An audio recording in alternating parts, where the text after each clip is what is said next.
Oui, moi je me suis retrouvé professionnellement spécialiste de la censure à cause de ces affaires de censure de super-héros dans les années 70, quoi.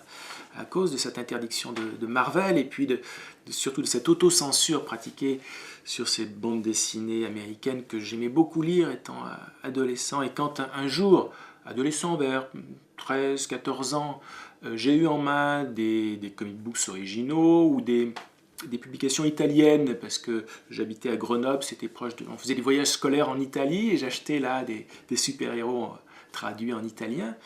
Et quand je me suis rendu compte que ces versions-là étaient plus complètes que la version française, j'ai compris qu'il y avait une censure qui était pratiquée par l'éditeur français. Alors j'ai écrit aux éditions Luc, ils m'ont très gentiment répondu en détaillant leurs problèmes, les soucis qu'ils avaient vis-à-vis de la commission de surveillance. Ça m'a beaucoup énervé. Et j'ai commencé à lutter contre la loi de 1949 à cette époque-là.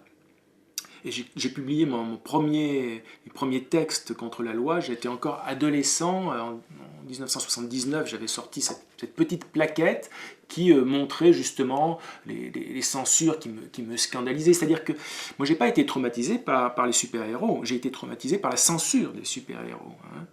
Et je trouvais insupportable qu'on me considère, moi, lecteur français, comme moins intelligent que le jeune lecteur anglais, que le jeune lecteur espagnol, le jeune lecteur italien.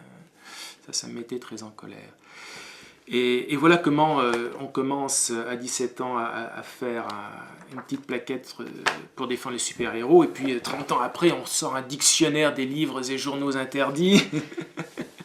Mais tout ça, ça vient de ces imbéciles de la commission de surveillance et j'ai été agacé de leur stupidité.